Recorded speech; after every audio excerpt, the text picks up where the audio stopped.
আমি এখানকার ভূমিপুত্র, আমি বাঙালি, কিন্তু সত্য কথা যেটা, বাঙালি হিন্দু বাঙালি মুসলমান তার দুইটা ভিন্ন ভিন্ন ধারা আছে, আবহমান কাল ধরে আছে। বরং এই দুইটার আপনার এক বানানোর দরকার নাই। এই যে যার একজন সকালে উঠে হারমোনিয়াম নিয়ে বসেন, রেওয়াজ করেন, ধর্মীয় উপাসনা মনে করে, আরেকজন ফজরের নামাজ পড়ে তেলাওয়াত করেন। আপনার তো দরকার নাই, সবাই ফজরের পর তেলাওয়াত করবে। এই বৈচিত্র্য নিয়েই তো আমরা সুন্দর একটা রাষ্ট্রের মধ্যে ছিলাম।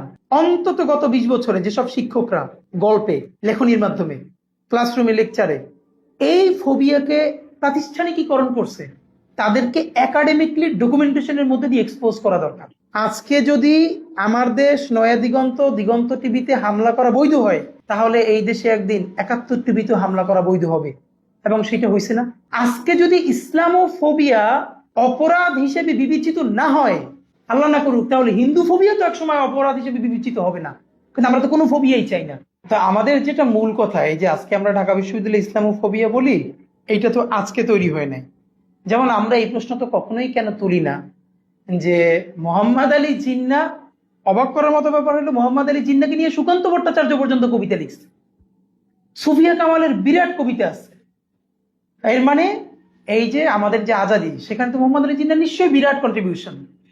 যিনি 47-এর পরে 48 সালে মারা গেলেন, তাকে 71-এর সাথে আইনা, এবং এই পলিটিক্সটাই আওয়ামী লীগ ঠিক পরে করছে। খেয়াল আমরা কিভাবে খেয়াল করতে পারি, জিন্নার নাম মুছে দিয়ে কার নাম আমরা সেখানে বসাবো। আল্লামা ইকবাল হলেন, মানে রবীন্দ্রনাথ পর্যন্ত যে কয়জনকে বিদ্যা বুদ্ধিতে সমীহ করতেন, তার মধ্যে আল্লামা ইকবাল একজন।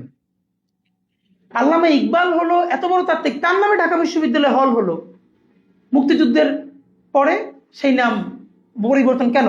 মানে তার সাথে পাকিস্তানের কি সম্পর্ক, পাকিস্তান রাষ্ট্র অথবা মুক্তিযুদ্ধের?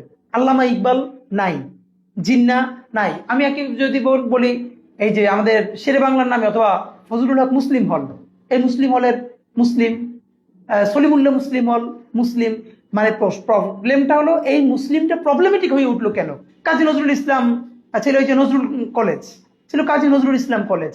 ইসলাম মুসলিম এই শব্দগুলোকে অনুমানুষ করে তোলা, অচ্ছুত করে তোলা, এই যে, এবং ধর্মের নামে এই কাজগুলো করা যাবে না, গুড। কিন্তু গত 10 বছর আমরা যেটা দেখেছি, ঢাকা বিশ্ববিদ্যালয়ের কোনো প্রগতিশীল শিক্ষক প্রতিবাদ করে নাই। যেটা সোশ্যাল মিডিয়া আমরা দেখেছি, হোলি উৎসবে একটা হিজাব পরা মেয়ে, প্রথমত ব্যাপার হলো, কেউ যদি নিজের ইচ্ছায় সারাদিন রং মাখে গায়ে নাচে, আপনি কোনো বাধাই দিতে পারবেন না, এটা হলো প্রথম কথা। কিন্তু একটা হিজাবি মেয়ে তার কোনো ধরনের পারমিশন ছাড়া হোলি উৎসবে তাকে যেরকম সারা গায়ে রং দিয়ে দেওয়া হলো এবং সে বিব্রত হলো, এইটা তো ঢাকা বিশ্ববিদ্যালয়ের একটা প্রগতিশীল শিক্ষক এবং কোনো শিক্ষার্থী সংগঠন প্রতিবাদ করে নাই। অথচ এবার আপনি উল্টে ভাবেন তো, একজন নন মুসলিম কোন শিক্ষার্থীকে জোর কইরা মিলাদুন্নবীর জিলেপি খাওয়াই দেওয়া হয়েছে। বাংলাদেশে প্রথম আলো, ডেইলি স্টার থেকে শুরু করে, এই যে এখন আবার বললে আগের মতো, যদি কোনো মাদ্রাসার বা মক্তবের শিক্ষক কোনো মেয়ে শিক্ষার্থীকে মলেস্ট করে, হ্যাঁ, তখন তার নাম কিন্তু যে মাদ্রাসার শিক্ষক এই হিসেবেই যায়, মসজিদের ইমাম সেই হিসেবেই যায়, গুড। কিন্তু যখন কোনো মন্দিরের পুরোহিত একই কাজ করে, তখন সেটা কেন অমুক মন্দিরের পুরোহিত অমুককে ধর্ষণ করেছে সেটা কেন যায় না? এই যে শব্দকে কোট আনকোট ইনভার্টেড কমার মধ্যে শব্দকে ফালাইয়া যখন বিএনপির কাউকে বা জামাতের কাউকে প্রকাশ্যে তুমুল আকারে মারা হয়েছে, তখন নিউজ করা যায় তার বিরুদ্ধে মারের অভিযোগ।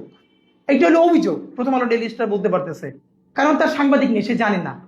কিন্তু যখন ঠিক তার বিপরীত কেউ কাউর একটা টোকাও দিতেছে, তখন সে আর অভিযোগ না, সে জানতেছে তারে মারা হয়েছে। এই বিচারিতারে বাংলাদেশে ডিবাঙ্ক কেউ করে নাই। ঢাকা বিশ্ববিদ্যালয়ে একটা নতুন উঠানো হয়েছে কি, এটা তো দীর্ঘদিনের চর্চা, এই যে মেয়েদের হলে গরু রান্না করা যাবে না, এবং সেই গরু খাওয়ার জন্য এখন আবার মেয়েদেরকে কি করা লাগে, আন্দোলন করা লাগে। ভাই, প্রত্যেকটা হলে তো অবশ্যই আমাদের নন মুসলিম বোনরা আছে। এখন বাংলাদেশে কালচারালি এত বড় একটা সংখ্যাগরিষ্ঠ মানুষ যারা গরু খায়, মানে কি আমাদের এখানে তো সেলিব্রেশনের একটা বড় অংশ মানুষ গরু খেতে পছন্দ করে।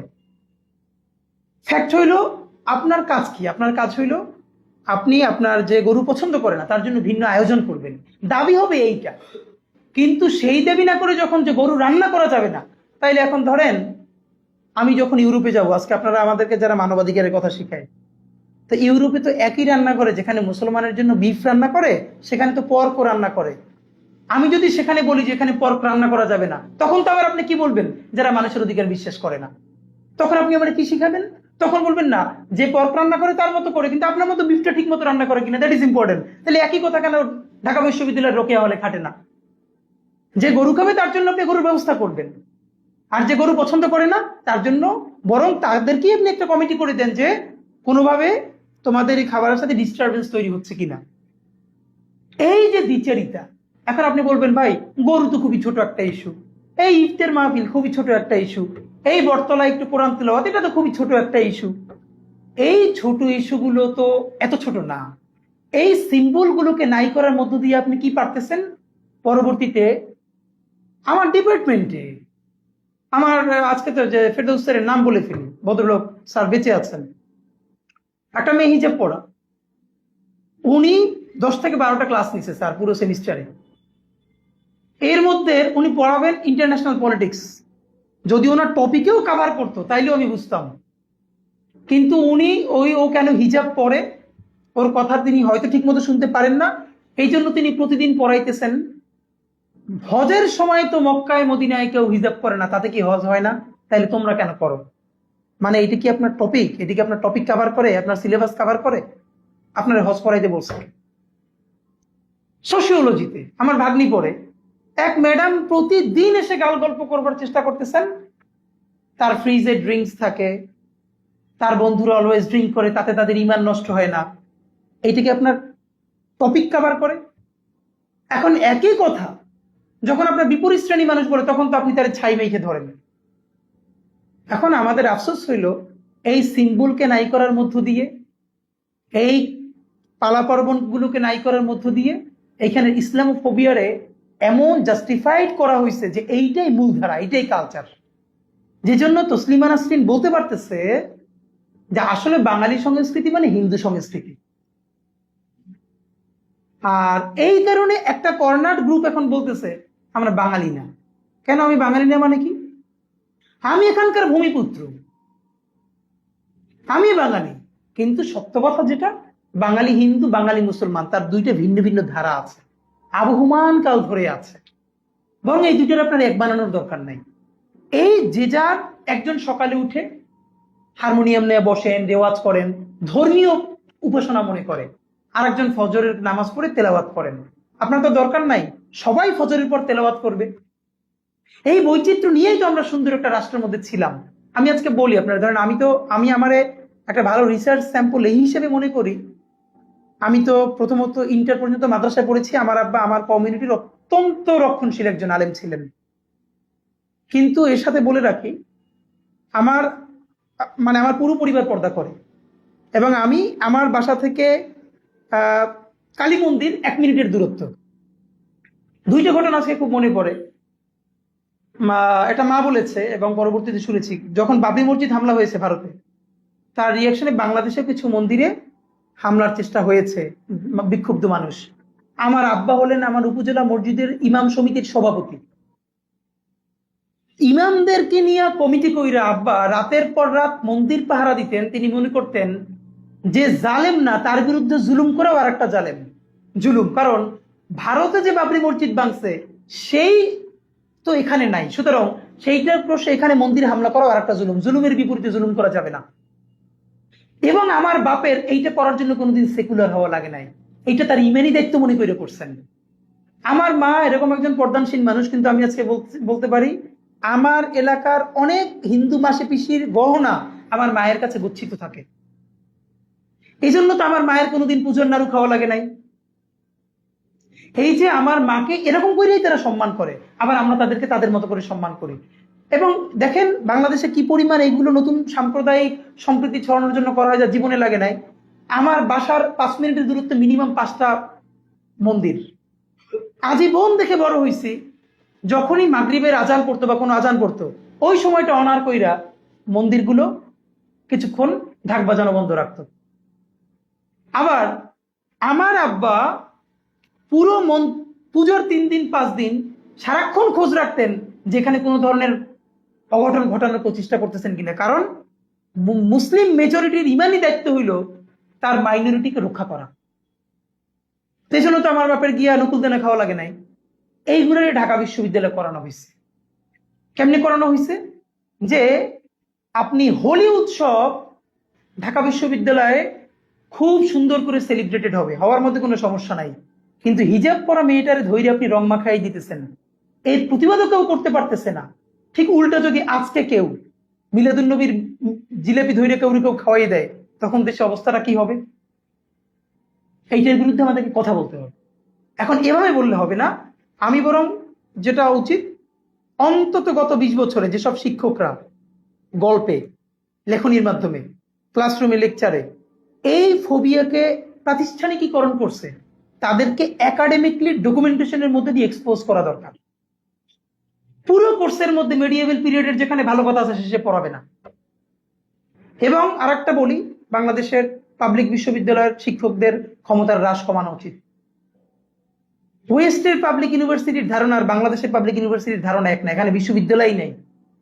বাংলাদেশের পাবলিক ইউনিভার্সিটির টিচাররা ক্ষমতার নামে যে কি পরিমাণ অত্যাচার দুর্নীতি করতে পারে, এটা নজির মনে হয় দুনিয়ায় কোথাও নাই। সে যে কোনো স্টুডেন্টের লাইফ ফেল করে দিতে পারে। আমাকে বিশ্ববিদ্যালয়ের দ্বিতীয় দিন, তখন 280 জন, আমাদের ডিপার্টমেন্টের সেকশন ভাগ হয় নাই, ওই শিক্ষক, আমার একটা কথা তার পছন্দ হয় নাই, সবার সামনে আমাকে তুলে নিয়ে পিছনে বসাই দিল। এটা আমি অনেক জায়গায় বলছি, এবং বলতেছে এটা কোনো মাদ্রাসা না, এটা কোনো মক্তব না, এবং সে সবার সামনে আমাকে বলতেছে I will hell your life. এবং ক্লাসের পরে আমার কিছু বন্ধুরা এসে আমার বলতেছে পরের ক্লাস থেকে তুমি তোমার ড্রেস পাল্টাও, আমি সাথে পাঞ্জাবি টুপি না পরি, আমি যেন টি শার্ট পরি। তা আমি বললাম, তখন আমার মাথায় করছে যে আমি পাঞ্জাবি টুপি পরারে সোয়াব মনে করি না, কিন্তু এটা আমার কালচারাল আইডেন্টিটি মনে করি, যে বাংলাদেশের মতো রাষ্ট্রে যেখানে এই কোটি কোটি পাঞ্জাবি টুপি পরা মানুষের ভ্যাটের টাকায়, ট্যাক্সের পয়সায় রাষ্ট্র চলে, সেইটা আমি পড়তে পারবো না কেন? প্রবলেমটা কি? আমার তো অধিকারের প্রশ্ন, আমার তো স্বভাবের প্রশ্ন না। সেটা তো এরকম 100 ঘটনা তো আমি নিজে সাক্ষী। আমার ডিপার্টমেন্টের চেয়ারম্যান ম্যাডাম হেফাজতের পূর্ব আমাকে হেফাজত বলে ডাকতেছে ক্লাসে, কারণ আমি মাথায় টুপি পরি। এই হেফাজত তুই দাঁড়া, কারণ আমার মুখে দাঁড়িয়ে আছে। এরপর আমি সবসময় নিজেকে হেফাজত বলে পরিচয় দিচ্ছি। তো এরকম তো আছে শত শত ঘটনা। এখন ব্যাপার হলো এগুলোকে অপরাধ হিসেবেই কোনোদিন মনে করা হয় নাই, এইগুলোকে মনে করা হয়েছে মডার্নিটি। মানে আমি 5 মিনিট কথা বলবো, কোনো না কোনো ভাবে এই যারা ধর্ম প্রাণ মানুষ তাদেরকে দুইটা খোঁচা দিব না, তাহলে আমি কিসের প্রগতিশীল? এটি হলো বাংলাদেশের বাস্তবতা। মানে সংঘবদ্ধ এজেন্ডার তো অফকোর্স এটা তো এমনিতে হয় নাই। কিভাবে?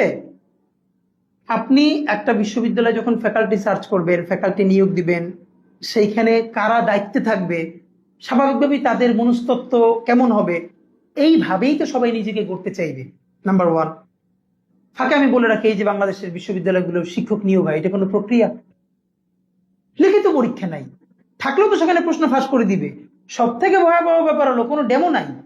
আপনি জানেন যে ঢাকায় ভালো যে কোচিং গুলো আছে বিশ্ববিদ্যালয় ভর্তি কোচিং এর জন্য, তারা পর্যন্ত অনেক ডেমো ক্লাস নিয়ে তারপরে ফিডব্যাক নিয়ে টিচার নিয়োগ দেয়।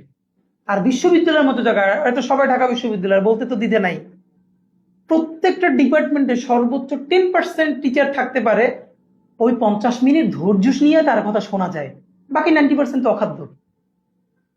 এর মানে কি? আপনি কাদেরকে নিয়োগ দিবেন, কোন সিস্টেমের মধ্যে দিয়ে নিয়োগ দিবেন, এটা তো আপনার অলিখিত সংবিধান। এই জন্য আমরা যেটা চাই, কারো ফেভার দরকার নাই, এটা একটা প্রক্রিয়া হোক। শুধু রেজাল্ট হইতে পারে না, তার রেজাল্ট হবে, তার পাবলিকেশন লাগবে, এবং তার রিটেন পরীক্ষা হবে, সেই পেপার সংরক্ষিত রাখতে হবে, এবং ডেমো থাকতে হবে, যেইখানে ডেমোতে যারা সামনের শিক্ষক ছাত্ররা থাকবেন তারা একটা মার্কিং করবে। যেমন আজকে যদি বলুন, ওয়েস্টের সব ইউনিভার্সিটিতে, ইভেন বাংলাদেশেরও বড় প্রাইভেট ইউনিভার্সিটিতে, ক্লাসের পরপরই ফ্যাকাল্টিদেরকে একটা স্কোর করার অপশন আছে স্টুডেন্টদের হাতে, কে কতটুকু ভালো পড়ায়, কার প্রেজেন্টেশন কত ভালো, সেটা দেখে প্রত্যেক ফ্যাকাল্টি নিজের ইমপ্রুভ করবার চেষ্টা করে। ওই স্টুডেন্টদের ফিডব্যাকের উপরে কি হয় যে সে সামনে ইনক্রিমেন্ট কেমন হবে, প্রমোশন কেমন হবে। আর ঢাকা বিশ্ববিদ্যালয়ে চাকরি নিছে, এরপরে কেয়ামতের আগে এই চাকরি আর যাবে না। সে ছাত্রীর সাথে অশালীন ব্যবহার করুক, ধর্ষণ করুক, যা ইচ্ছে তাই করুক, না, কোনো কথা হবে না। কোথায় ফিডব্যাক? কিচ্ছু লাগবে না, আপনি শুধু স্টুডেন্টদের ফিডব্যাক নেওয়া শুরু করেন। মিনিমাম কতটা, একটা সেমিস্টারে কতগুলো ক্লাস নেওয়া লাগে, 3 ভাগের 2 ভাগ টিচার কোনোদিন অত পরিমাণ ক্লাস নেয় না। এরপরে ক্লাসের যে কি কোয়ালিটি সেটা তো পরের কথা, কিন্তু সে ক্লাস নিক আর না নিক, সে আধা ঘন্টা ক্লাস নিলেও তার মধ্যে 10 মিনিট ইসলামোফোবিক আলোচনা করবে। কেন মেয়েদের মাথায় হিজাব থাকা লাগবে? এটা কোনো দরকার নাই, মক্কা মদিনায় তো নাই, তাইলে তারা যদি পারে তোমরা কেন পারো না? কেন তোমরা এইটা পারতে? আমার টিচার এসে দেখলো যে, আমরা মনে আছে খুব, যে আমরা আমাদের ক্লাসে কেমন ধরনের কালচার হয়ে গেছিল যে ছেলেরা বসতো সব এক পাশে, মেয়েরা বসতো এক পাশে। সে এসে খুবই আপসেট, এসে বলতেছে তোমরা কি এটা মাদ্রাসা বানাই ফেলছো? ইউনিভার্সিটিতে তোমরা এরকম ছেলে মেয়েরা ভিন্ন করে বসছো? অথচ তিনি আবার, বিশ্ববিদ্যালয় হলো মুক্ত মনা একটা জায়গা, এখানে যে যেরকম করতে চাইবে তাকে সুযোগ দিতে হবে। মানে হইল, কোনো ছেলে মেয়ে যদি পাশাপাশি বসতে চায় এইটা তার কাছে অধিকার, আর কোনো মেয়ে যদি মনে করে না আমি কোনো ছেলের পাশে বসবো না, আমি একা বসবো, এইটা আবার অধিকার না, এটা ধর্মান্ধতা। মানে তার মতো করে যখন যতক্ষণ হবে এটা হলো মুক্ত মনা। আর যদি সে সেটি করতে না চায়, কিন্তু ওইটা আবার তার অধিকার না। তা এই যে আমাদের মনস্তত্ত্ব, এটা তো একদিন হবে না। তো আমি মনে করি যেহেতু সময় এসেছে একটা ভালো, সেজন্য আমাদের এই একটা দীর্ঘ ডকুমেন্টেশন হওয়া দরকার। কোন কোন, ধরেন আমরা গত 20 বছরে যে কারা কি লিখেছে, এই যে আবুল বারাকাত ইসলামী ব্যাংক দখলের ন্যারেটিভ কে নির্মাণ করেছে? জঙ্গি ব্যাংকিং বলে, যে জঙ্গি অর্থায়ন হয় ইসলামী ব্যাংক থেকে। তা আওয়ামী লীগ তো তারপর গত আরো 10 বছর ক্ষমতায় ছিল, তারপরও এর মধ্যে ইসলামী ব্যাংক কয় জায়গায় জঙ্গি অর্থায়ন করছে তার তো প্রমাণ নিশ্চয়ই তার কাছে থাকার কথা। যেহেতু নাই, তাইলে আপনি আবুল বারাকাতের কোনো বিচার করছেন যে সে এই যে যুগলবন্দি কলাম লেখা লেখা ইসলামী ব্যাংকে ধ্বংস করতে দিল? কই, বরং কি হইল, আবুল বারাকাতের আমলে কি সুশীল, অথচ তার সময় কত টাকা জনতা ব্যাংক থেকে বেহাত হয়েছে আওয়ামী লীগের কাছে। আপনি যখন ঘৃণা ভরে তার বিরুদ্ধে মামলা করবেন, কেন? যদি হাসিনা প্রধানমন্ত্রী থাকার কারণে হাসিনার র্যাবের প্রধান গুলি করে মানুষ মারলে তার যদি দায়ভার হাসিনার উপরে যায়, তাহলে জনতা ব্যাংকের চেয়ারম্যান থাকার পর জনতা ব্যাংক থেকে যে হাজার হাজার কোটি টাকা পাচার হয়েছে তার দায় আবুল বারাকাতের উপরে যাবে না? না, সেটা আবার যাবে না। এই হলো বঙ্গবুদ্ধিজীবিতা। বরং তারে যখন সেইটার জন্য অ্যারেস্ট করা হবে তখন প্রথম আলোতে যুগলবন্দি কলম আসবে, আমরা একজন শিক্ষকের এইরকম অবমাননা দেখতে চাই না। অথচ এই শিক্ষক অর্থ পাচারকারী শুধু না, ব্যাংক লুটেরাদের ন্যারেটিভ নির্মাণ করছে। এরকম তো 50 জনের নাম বলতে পারবো, তাদের ব্যাপারে আমাদের ডকুমেন্টেশন কই? আর তাদের ব্যাপারে আমাদের লেখাজোখা কই? এই যে গত 20 বছর ধরে আপনি সার্চ করবেন গুগলে, ভাই গল্পটা তো এমনি হবে না। 10 বছর আগে কার ব্যাপারে কি রিপোর্ট করা হয়েছে গুগলে তো ওইভাবেই আসবে। তা আমরা কি এইগুলোকে, এই ন্যারেটিভ গুলোকে ডিবাঙ্ক করছি?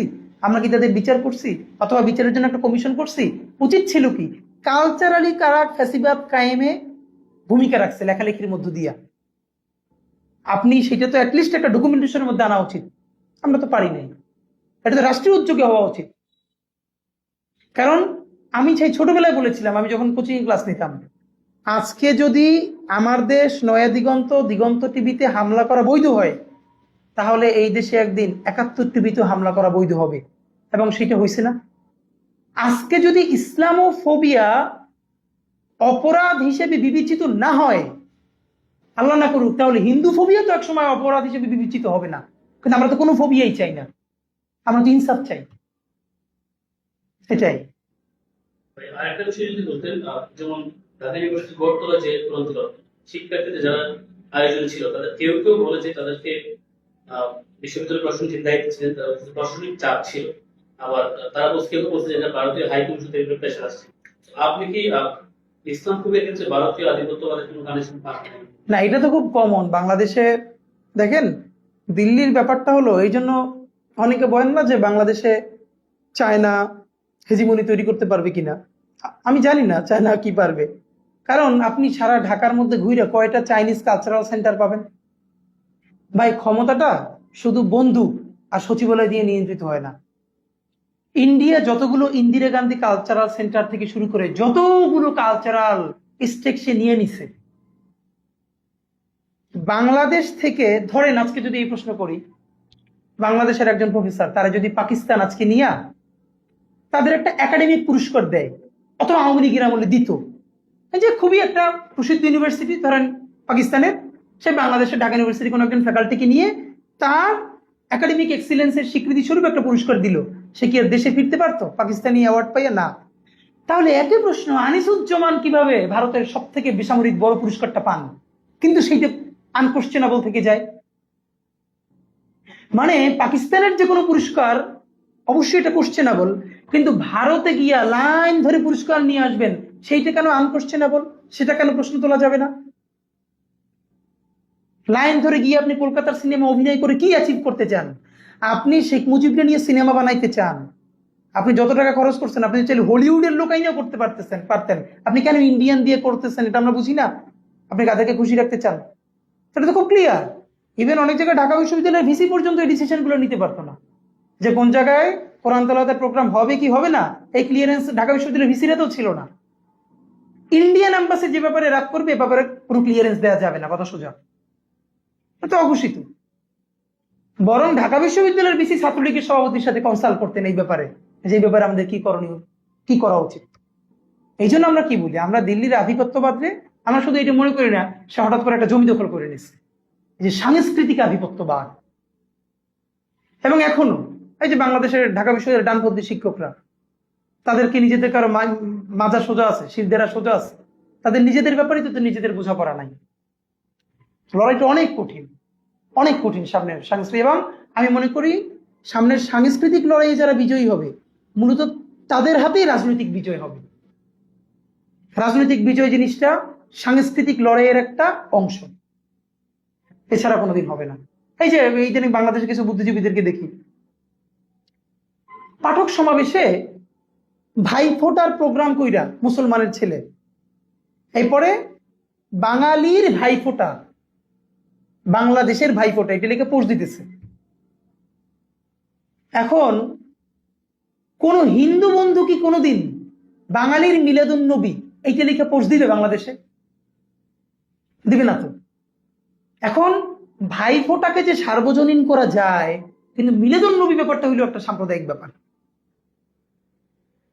ঢাকেশ্বরী মন্দিরে যাওয়াটা হলো সার্বজনীন ব্যাপার, কিন্তু বাইতুল মোকাররমে যাওয়াটা আবার ধর্মীয় ব্যাপার। এই মনস্তত্ব আপনি তো একদিনে ভাঙতে পারবেন না। এইটার বিরুদ্ধে আমাদেরকে খুবই একাডেমিকলি, খুবই গোড়ার থেকে কাজ করতে হবে। বাংলাদেশের রাজনৈতিক দলগুলোর সমস্যা হলো তারা ক্ষমতা মানে বোঝে খালি কন্ট্রাক্টারি, ঠিকাদারি, চাঁদাবাজি। অথচ চাঁদাবাজিটাও যদি ঠিক মতো সে করতে চায়, তাইলেও যে তার কালচারাল লড়াইয়ে জিততে পারতে হবে, এটি খালি আওয়ামী লীগই বোঝে, আর কেউ বোঝে না। এই জন্য আওয়ামী লীগ একদিকে হাজার হাজার কোটি টাকা পাচার করছে, অন্যদিকে কালচারাল ন্যারেটিভ তৈরি করছে। আর তার বিপরীতের দলগুলো কিচ্ছু তার নাই, সে শুধু হাসি খুশি মুখে পার্লামেন্ট দখল করবে আর 5 বছর পরে আবার বিদায় নিবে, আর তার কোনো প্রস্তুতি নেই।